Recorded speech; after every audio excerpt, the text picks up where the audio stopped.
Hi, it's Alexandra Weber with Fasteners, celebrating Women in Construction 2023. And today we have a special guest, Kristy Phillips with Southwire. And Kristy, we really want to know more about you and your role within the industry because you really are a woman in construction. Um, and we'd like to see from the perspective of someone on the manufacturing side. So if you could just introduce yourself, tell us who you're with and how long you've been with the company. Yeah, so I have been at Southwire for 10 years. My current position is North American Trade Association Manager. What that means is I work with our associations with electrical contractors mostly, but we are also involved in some along the lines of DCs and other subs. I get to attend a lot of events. I manage anything from the marketing to the trade shows to communications.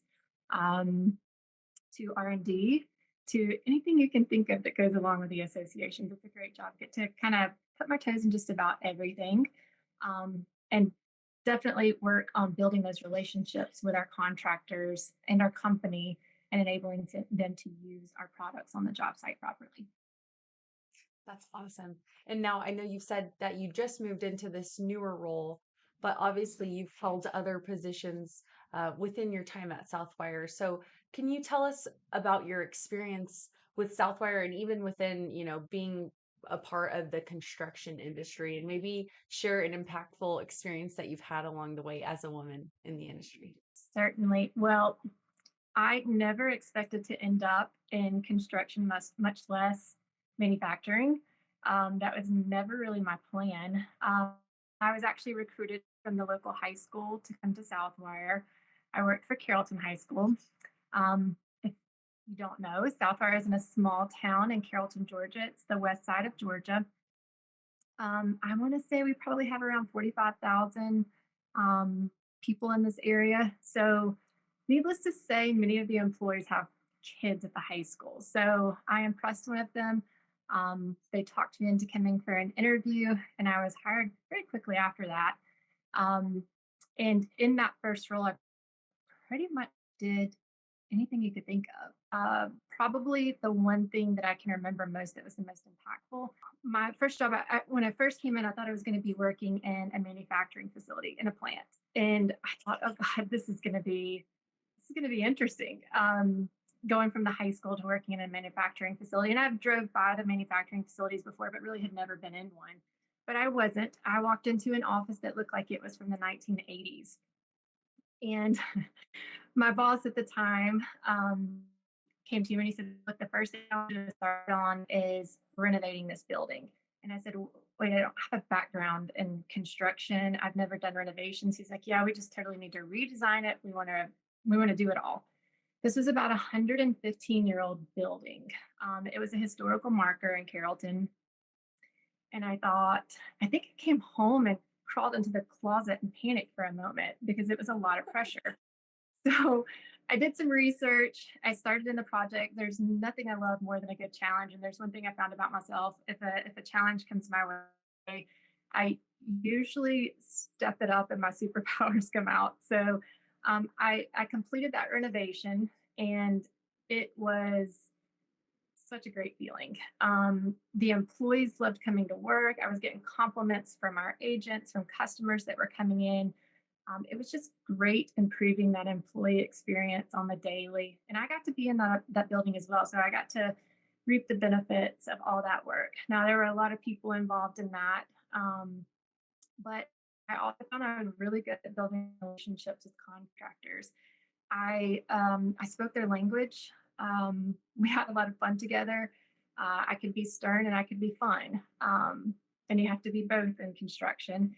And that was probably the biggest turning point for me. Fast forward a few years later, a position popped open in our Southwire Solutions University, SSU, which is our training center where we bring customers in to learn how to use our products on the job site properly and more efficiently, that you can get labor savings, and that's part of our simple solutions line. I took that job, really didn't know a whole lot about our products because that was not really my job. My job description had nothing to do with product renovations. It was just something that got handed to me. So I started learning about the products, the applications, how to use them. I was meeting contractors, probably 1,500 contractors a year just Wow. coming through our training center, along with distributors, electrical distributors, agents. It was it was exciting. I enjoyed it, and I kind of found my niche. It was just it worked. So fast forward 5 years later, I started working with a lot of apprentice programs through the training center. We were bringing them in on a regular basis, made some connections there with different training centers. Southwire decided to come into the associations at higher partnerships and needed someone to manage those. And that's how I landed where I am now. So, Southwire is an amazing company. I've been there for 10 years. They have to be somewhat good. But yeah, that's kind of how I landed here and have been so involved on the actual construction side. Wow. That is really impressive to see how you really shaped the role that you're in right now.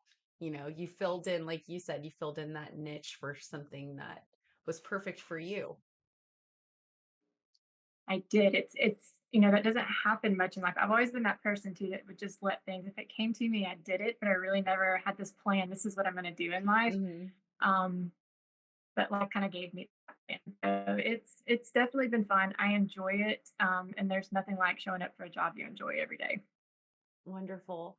Well, the last question and topic that we could really love to learn from you in is there any advice or words of wisdom that you would give to a woman who is interested in pursuing a similar career path, or maybe who's open to a career within the industry? What would be some words of wisdom that you would want to share? Yeah, I think they're few and far between. The ones that are in the industry are true rock stars. I haven't met one that's not yet. So I definitely think this construction industry does help to develop some pretty strong women. Um, I think women are sometimes fearful of it. They think about getting their hands dirty. A little similar to what I thought about working in a manufacturing facility. So I say wash that away. That is not what it looks like. It's actually a pretty glamorous industry if you really get into it. And I think you had asked me about a quote in the email that you sent, and I had to think about this one a lot because I love quotes. I have them all over the place, but one that really fits this industry and fits me is from Eleanor Roosevelt, and it's a woman is like a tea bag. You can't tell how strong she is until you put her in hot water. And for me, construction was that hot water. And I'm a big superhero geek, so yes, you can all laugh now.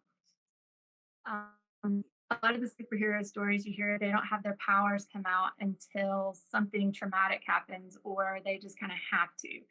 And that's kind of the way it happened for me. And construction kind of ended up being that hot water that brought what I feel like are my superpowers that I didn't know were quite there. And it's continued to nurture them and challenge them. And so it's great to continue to grow in this industry. But I say, take a chance. There's so many different areas of construction. We were talking right before we did the interview of all the different areas that women are in. I might not have my boots in the dirt on the job site, although I have a few times. Most of my work's been done in a controlled environment that looks like a job site, but I still get dirty. And the rest of the time, I'm enjoying the great people in it, learning so much, and just being able to see some great things being built and being a part of that. And there's some pretty phenomenal things out there being done in the construction industry right now. So give it a chance. Thank you so much, Kristy, for sharing those wonderful words of wisdom and for sharing your experience with Southwire and your role within the company.